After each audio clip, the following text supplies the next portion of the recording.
A quick and easy breakfast for your kids during the week, you gotta meal prep some French toast sticks on your griddle or cast iron. I'm using Aunt Millie's Texas Toast, which is also the sponsor of today's video. Grab some if you see it. First, get a serrated knife and cut each piece of Texas toast into 3 equal sticks. A good measurement is 2 fingers, but make sure you don't lose any digits while you're doing this recipe. No one wants French toast fingers. We're also using the whole loaf of bread, by the way. Once it's all cut up, we'll make our custard. I actually do the bread first on purpose to let it dry out a bit, so hopefully it doesn't break on us when we soak it later. I got my helper here who wore his favorite Eskamator jammies, his words, not mine. He got those on for the video, so you guys should all feel special. He doesn't dress up this nice just for anybody. 8 eggs are getting cracked into the bowl, and yep, one there, and another one there. Thank you, bud. Then we'll measure out 1.5 cups of milk. You could use heavy cream if you're feeling fancy, but I'm just sticking with plain old milk. 2 tablespoons of sugar and 1/4 teaspoon of salt going in. 2 teaspoons of imitation vanilla and 2 teaspoons of cinnamon. Should have probably done this in reverse order so the cinnamon didn't stick to the measuring spoon, but live and learn. Now we'll get out the hand mixer, which is obviously the most exciting part for him, and we'll mix it all together.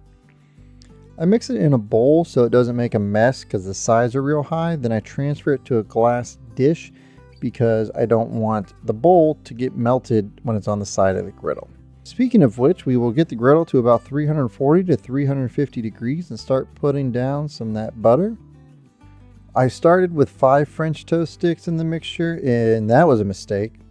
These are so much smaller and more fragile than like a whole piece of bread.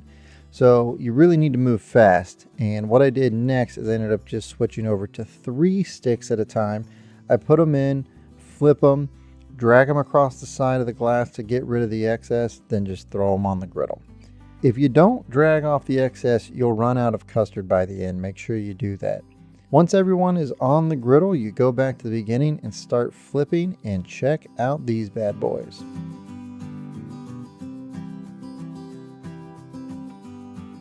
I probably did about 5 to 7 minutes per side at 350, like I said. Make sure your temp is not too high or these things will burn very quickly.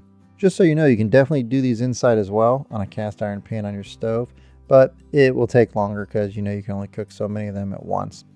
But Johnny, how do we freeze them so they don't stick together? And what's the best way to reheat them? Microwave, air fryer, steam iron with your dress shirts in the morning? Well, let's go inside and figure this out. So I'm laying all my sticks out on a cookie sheet to individually par freeze them. This is how I do it so they don't stick together when I eventually put them in a Ziploc bag. It seems like a lot more work, but really I just do this, put them in the freezer, set a 20-minute timer while I clean up, then pull them back out. And then I get a Ziploc baggie. I'm also way too cheap for a vacuum seal machine, so I use a straw from my son's sippy cup and my lungs. Got my sous chef back for a reheat taste test the next day. Microwave versus air fryer. We decided not to do the iron. Preheat your air fryer to 350. I did them for 3 minutes on some foil. Then we got a wet paper towel for the microwave ones. Did 30 seconds. Flip them over. Another 30 seconds. And the final verdict, well, I thought the air fryer ones had this crispy outside and this soft inside, just like I remembered from my school lunches back in the 90s. The microwave ones were just all soft. I think I like the air fryer ones better. He probably liked the microwave ones better, but really he didn't care as long as they're covered in powdered sugar and got plenty of syrup to dip in.